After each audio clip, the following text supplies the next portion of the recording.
Hello and welcome back everyone to another review and recap for Survivor 50 in the hands of the fans.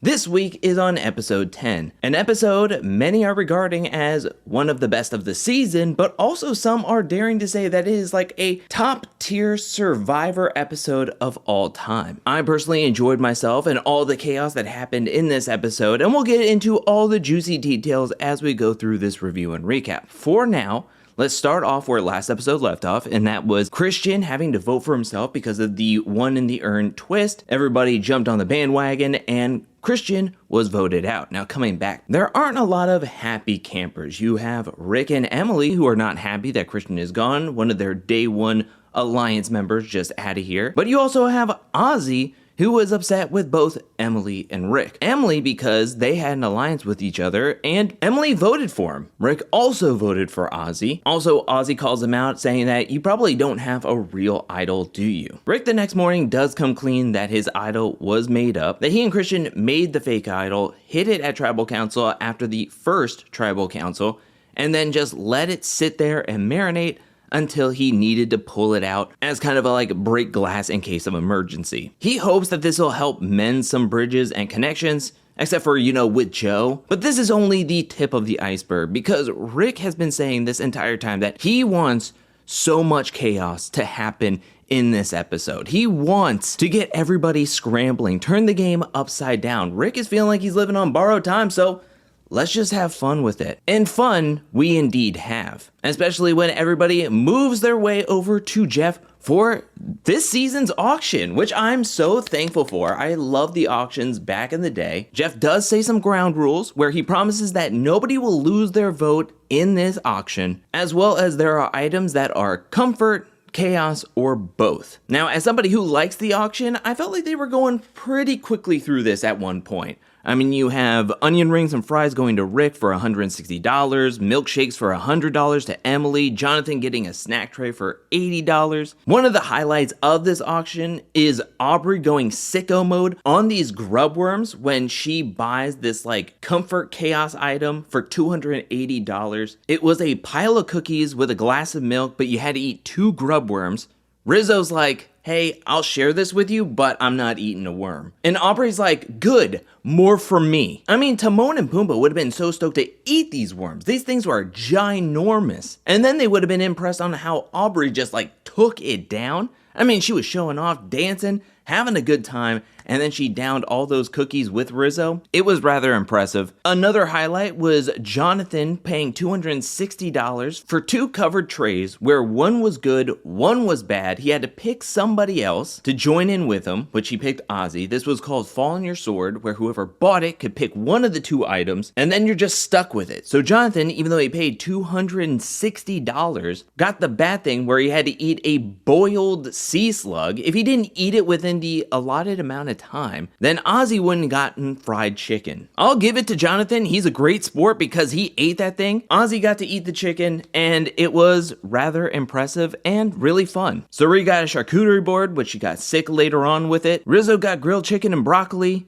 Ozzy got a cake. Jonathan got peanut butter and jelly, and then Aubrey got emotional eating mac and cheese, thinking back to home and making mac and cheese with her toddler. It was at that sentimental moment where Jeff brings out a giant covered tray, makes everybody buy in for $20, lifts it up and shows that there are letters from home. Everybody is super excited, and then Jeff throws in a curveball and says, with this comfort comes the biggest amount of chaos. And this is where we see Mr. Beast walking in with his briefcase and saying that we will be seeing him later on where this super beware advantage will be unleashed. Now, I will give my overall thoughts about the Mr. Beast integration later on in this episode, once we get to talking about everything being revealed, about the twist, about the advantage, and the results of Tribal Council. But I do want to say that I'm actually really impressed by how little Mr. Beast was. I was expecting Mr. Beast to be introduced at the very beginning of the auction, maybe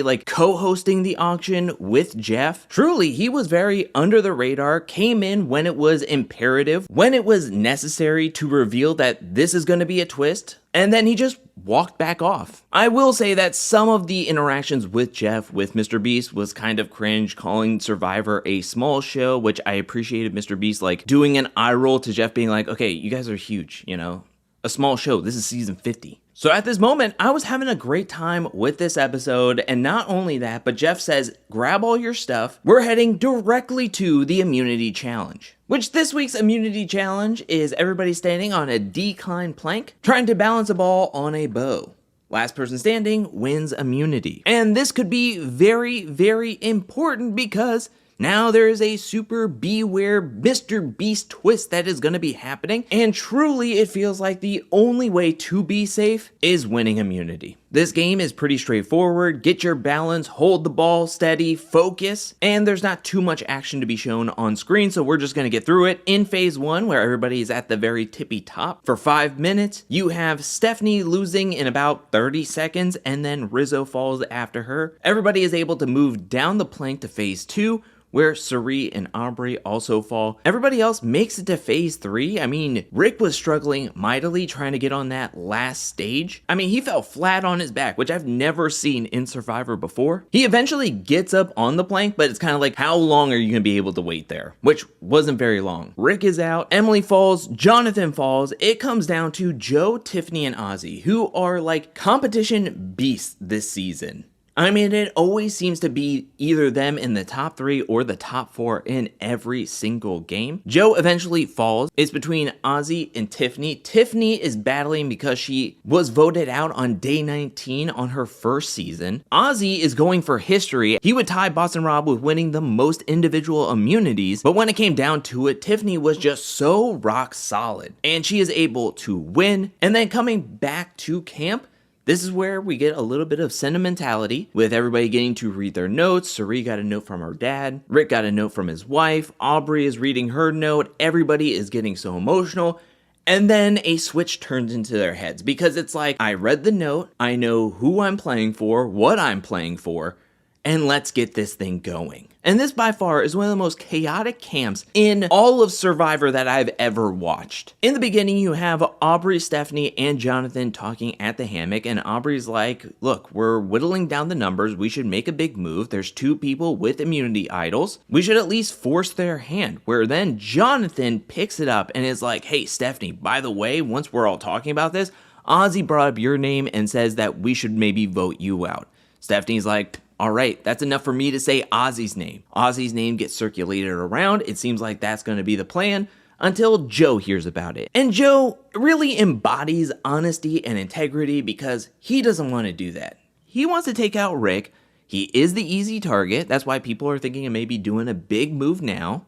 And Rick is a smokescreen. So Joe takes this information to Suri and Tiffany, where Suri's like, again, another week, I have to save Ozzy. Once she hears that Stephanie and Jonathan were the ones throwing out Ozzy's name, this is where Suri is like, let's push it back on them. Stephanie's name is now on the list. Also, Stephanie tried to lie to Suri, being like, I don't know the plan, all this stuff. Now the plan is Stephanie. Suri tells Ozzy that his name was being brought up by Stephanie and Jonathan. Ozzy then tells Jonathan, maybe we should go for Stephanie. It seems like she's trying to make big moves.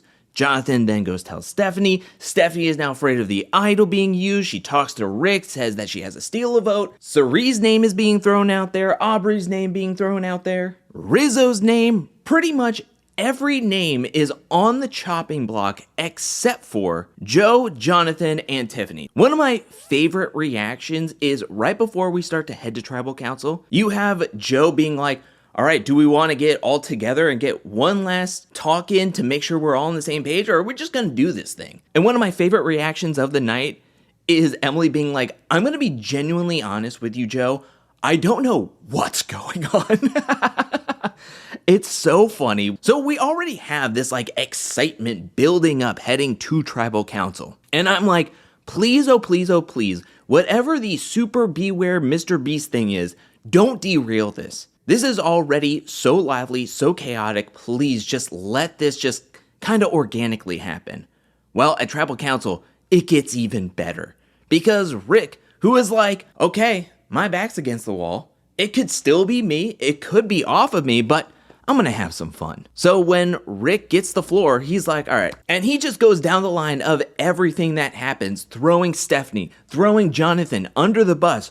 They told me Ozzy, they told me Suri, I said Rizzo, I did this, I did that, they said this, they said that, this is where we were moving here. I mean, it was so beautiful. You see Jonathan and Stephanie backtracking their way. Stephanie really looks bad at Tribal Council, I'll be for real. Because the more things that get said about her, she wants to backtrack and be like, that's a lie, that's a lie.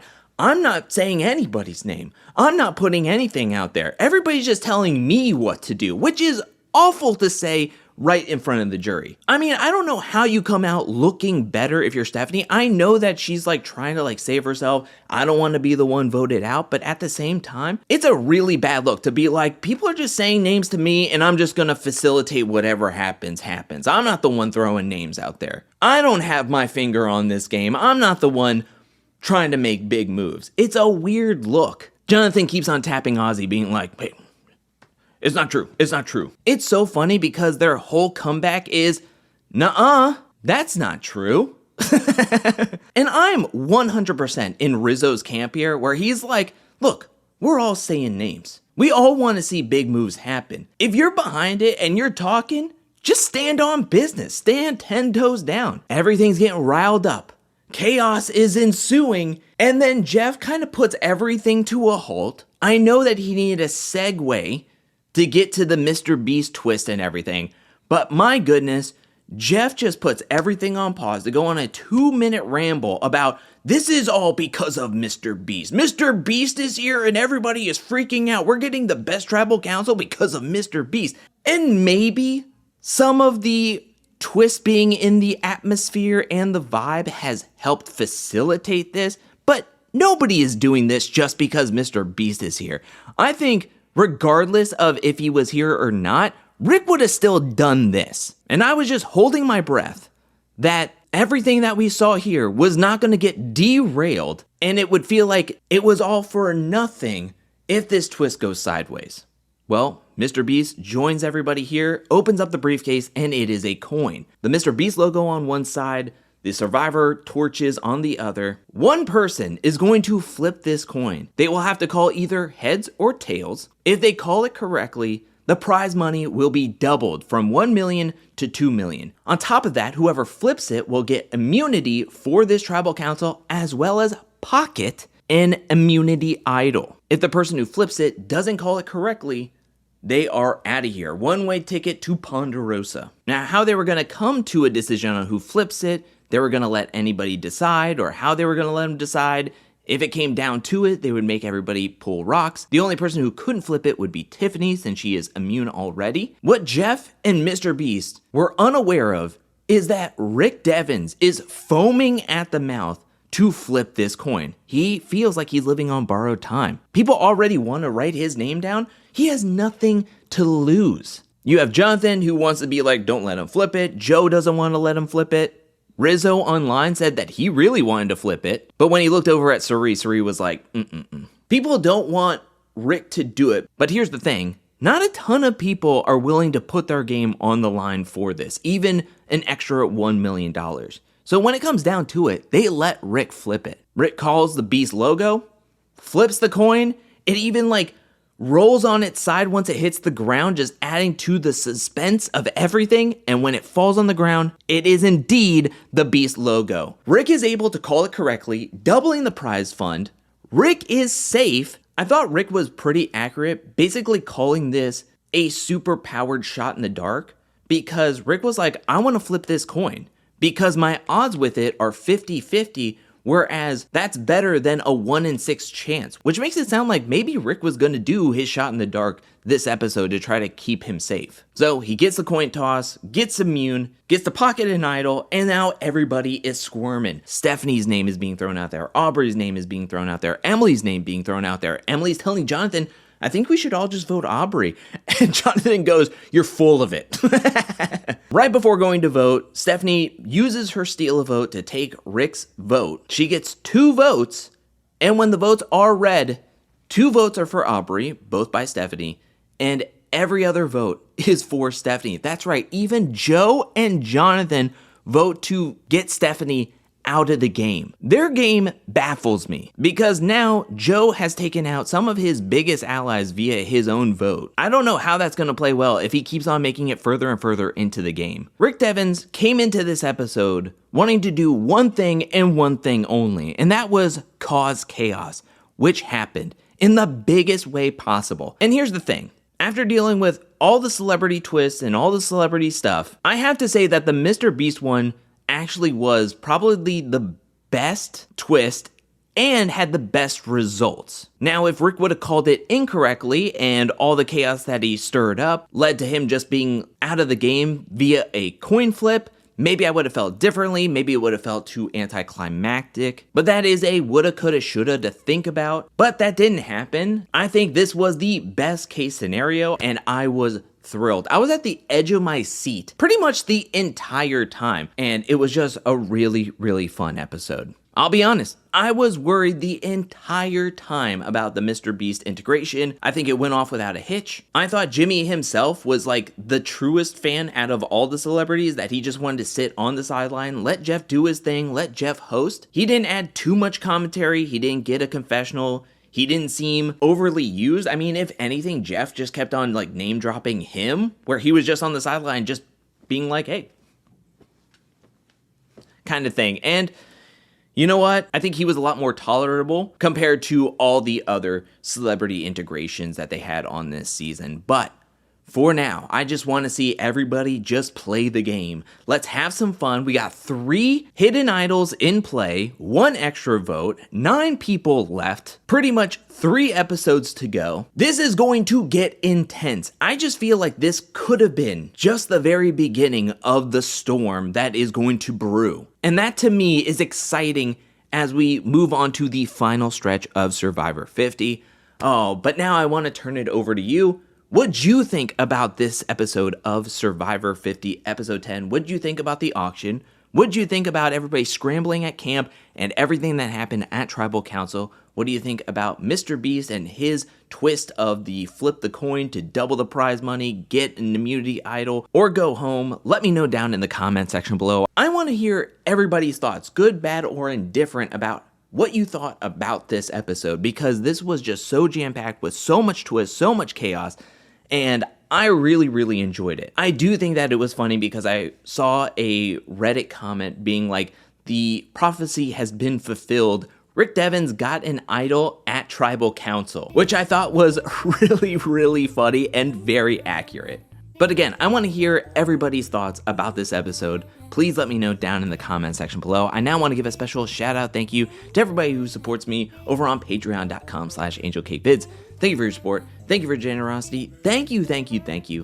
And thank you to everyone who's watching this video up to this point. I'll be back really, really soon with more Survivor content, more challenge content, more content in general. But until then, peace.